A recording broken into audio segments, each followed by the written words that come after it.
মুখ্যমন্ত্ৰীক মই অনুৰোধ জনাইছো যে আমাৰ শিৱসাগৰ টাউনৰ হাজাৰখনতকৈ বেছি ব্যৱসায়িক প্ৰতিষ্ঠানত পানী উঠিলে, বজাৰবিলাকত পানী উঠিলে।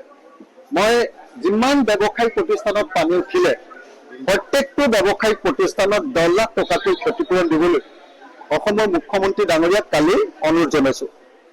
মই আপোনালোকৰ জৰিয়তে আজি ৰাজহুৱাকৈ অসমৰ মুখ্যমন্ত্ৰী ডাঙৰীয়াক অনুৰোধ জনাইছো যে শিৱসাগৰ নগৰ, আমাৰ শিমলুগুৰি নগৰ, নাজিৰা নগৰ, এই তিনিখন বিশেষকৈ আৰু সোণাৰী নগৰ, এই 4খন টাউনত ব্যৱসায়ী প্ৰতিষ্ঠানবিলাকত পানী সোমালে তেওঁলোকক 15,000 টকা বা 25,000 টকা নহয়, অতি কমেও 10 লাখ টকাকৈ ক্ষতিপূৰণ আৰু প্ৰতিটো পৰিয়ালক 10 লাখ টকাকৈ ক্ষতিপূৰণ। মোৰ গোটেই সমষ্টিটোৰ চব মানুহক ক্ষতিপূৰণ দিলেও 4,000 কোটি টকা লাগিব, 10 লাখ টকাকৈ দিলে। আৰু এখন চৰকাৰৰ কাৰণে 4,000 কোটি টকা তেনেই সাধাৰণ, 4,000 কোটি টকা তেনেই সাধাৰণ।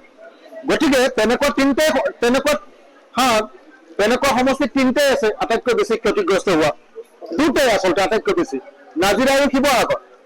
নাজিৰা আৰু শিৱসাগৰ 2টা সমষ্টিত অন্তত আটাইতকৈ বেছি ক্ষতিগ্ৰস্ত হোৱা পৰিয়ালবিলাকক 10 লাখকৈ টকা, আৰু বাকী সমষ্টিবিলাকত বেছি ক্ষতিগ্ৰস্ত হোৱা পৰিয়ালবিলাকক বাকীবিলাকতো বেছি ক্ষতিগ্ৰস্ত, আমাৰবিলাকতো চবৰে বেছি ক্ষতিগ্ৰস্ত হৈছে। চৰকাৰক মই 10 লাখ টকাকৈ দিবলৈ অনুৰোধ কৰিছো। কালি দেখিছে বানপীড়িত ৰাইজে 15,000 টকাটো যিটো পাব লাগে সেইটো নোপোৱাৰ কাৰণে আন্দোলন কৰিবলগীয়া হৈছে।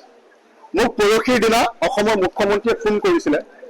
ফোন কৰি মুখ্যমন্ত্ৰীয়ে কৈছে যে অখিল, তোমাৰ সমষ্টিত যিমান মানুহৰ নাম থাকি গ'ল পইচা পাবলৈ, তুমি মোক তালিকাখন দিয়া, মই সেইবিলাক মানুহৰ নামত আকৌ পইচাটো ভৰাই দিম। মই তেখেতক ধন্যবাদ জনাইছো যে বিপদৰ সময়ত তেখেতে মোলৈ ফোন কৰি নোপোৱা মানুহবিলাকৰ কাৰণে নাম অন্তৰ্ভুক্ত কৰিবৰ কাৰণে মোক তালিকা বনাবলৈ দিছে। কিন্তু একেটা সময়তে মই অনুৰোধ কৰিম যে অকল 25,000 টকা নহয় বা 15,000 টকা নহয়, আমাৰ ব্যৱসায়িক প্ৰতিষ্ঠান আৰু বেছিকৈ ক্ষতি হোৱা পৰিয়ালবিলাকক 10 লাখ টকাকৈ দিয়া যাব লাগে। যেনেকৈ মই মোৰ উদ্বোধনী ভাষণত ক'লো বহুখিনি কথা, আমাৰ মাননীয় লোকেল বিধায়ক ডাঙৰীয়া শ্ৰী অখিল গগৈজী, তেওঁ আমাৰ মাৰোৱাৰী